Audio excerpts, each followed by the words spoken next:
Thank you for watching NTV's Grow. On this episode, less corn and more beans. We've got a look at the latest planting projections and crop reports and a chance to understand more on the effort to define beef sustainability. Plus, we head to Loop City to meet the Farm Family of the Month. First of all, here, your corn prices remaining much lower than they've been in the last few years. Nebraska growers then plan to plant more soybeans. Farmers in the Cornhusker State intend to plant 9.4 million acres of corn.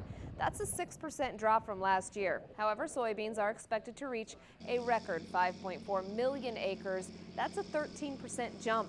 The number of hay acres down slightly, and there's a small uptick in winter wheat acres.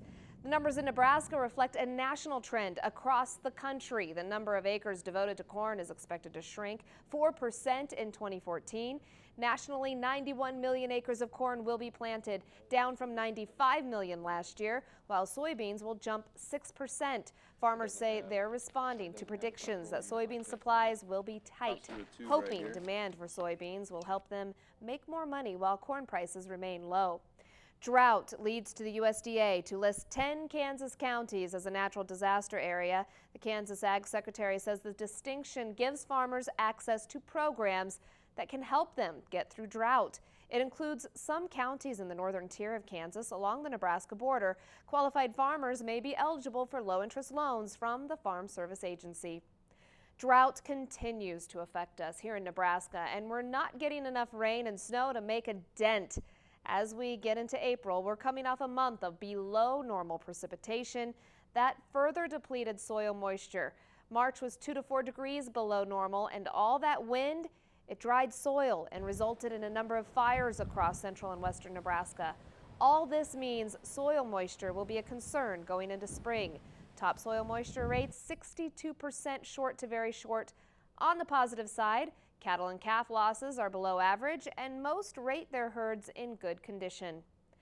The winter wheat crop in Kansas needs a shot of rain. 25% of the state's wheat is in poor to very poor condition. The latest government reports say dry conditions and extreme wind have been hard on soil conditions.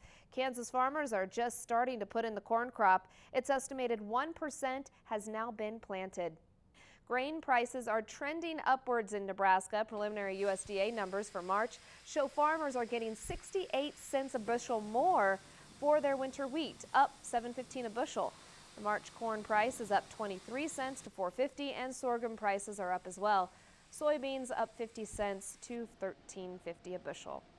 Corn checkoff in action. The Nebraska Corn Board is working to put those dollars to good use. There's a half-cent checkoff collected on every bushel, and with corn production on the rise over the years, that generates a substantial amount.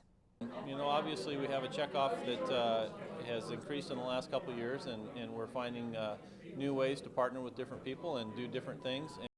The Corn Board considering funding requests this week from people like scientists at the University of Nebraska. The money funds research projects, and some also goes to organizations that promote marketing and education. One of our opportunities to listen and talk with the people that are with the Grains Council, the MEF, or our marketing, international marketing arms of our cooperators, and also our state corn growers and AFAN and other organizations like that have a stake in Nebraska agriculture. 3 members of the Corn Board are coming to the end of their terms. One plans to be reappointed, and they are looking for 2 new members to serve areas that include Hastings, Blue Hill, York, Aurora, and Central City.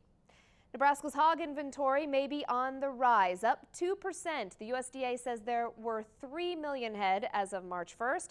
That's up from last year at this time, but down from December. Breeding hog numbers are up from last year and up from last quarter. Nebraska hog producers intend to farrow 175,000 sows between now and May, which is up 9% from last year. Nebraska lawmakers approved changes to livestock brand inspections. This bill was introduced by Ogallala Senator Ken Shills. It changes the way fees are calculated to do the initial brand inspections at feedlots and dairies.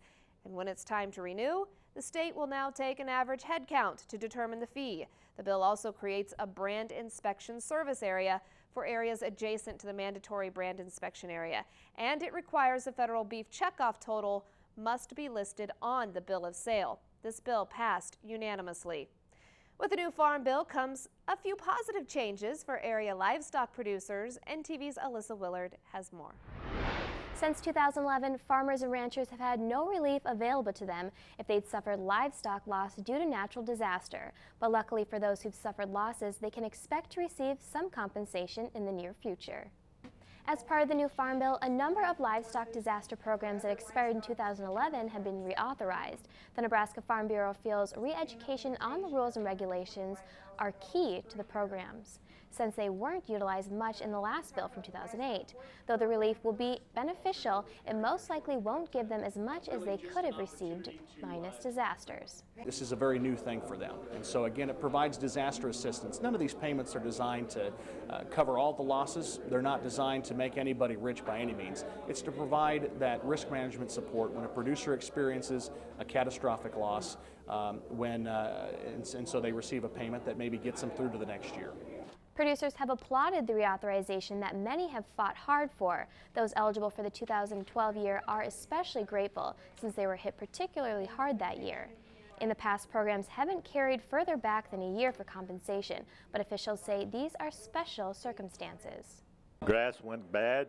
I had to wean all my calves early in July and August and had to hire somebody else to feed them for me, and I had to buy feed, you know, to get the cows through the winter, and I had to sell cows, so it was a disaster, and I'm just thankful that they're coming out and going to try to do something to help us out. The USDA, FSA, and Nebraska Farm Bureau plan to hold more seminars in the future so that more producers around the state can receive compensation if qualified and to better prepare for possible disasters.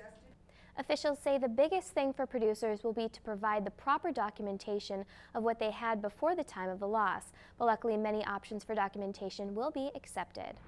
A little bit of country comes to the city with a unique partnership. The College of Technical Agriculture, based in Curtis, is partnering with the Omaha Home for Boys. They'll work together at a farm in North Omaha. High school kids and adult learners in Omaha can get college credit working at the Cooper Memorial Farm. It's a pilot program to support locally grown food and hopefully grow job-ready graduates. Classes will include organic and alternative agriculture, plus livestock evaluation. It may complement the creation of FFA programs in Omaha Bryan High School. NTV's commitment to agriculture brings honors from the Nebraska Corn Board. Steve White was recognized this past week with the Corn Board's Media Appreciation Award. The chairman of the Corn Board praised this program, NTV's Grow, and he says they can count on NTV and Steve to cover the important issues. For all he does for agriculture, with his specials that he does not only every week during the news, but everything that he does with NTV Grow, and just the fact that he makes sure that agriculture is front and center in central Nebraska. The board also recognized Green Plains Renewable Energy, who operates ethanol plants in Wood River, Ord, Central City, and Atkinson, and University Vice Chancellor Dr. Ronnie Green. What is being done to define beef sustainability? There's some research behind it. We're going to explain it coming up next, and still to come, Kent has your soil temperature map. Don't go anywhere.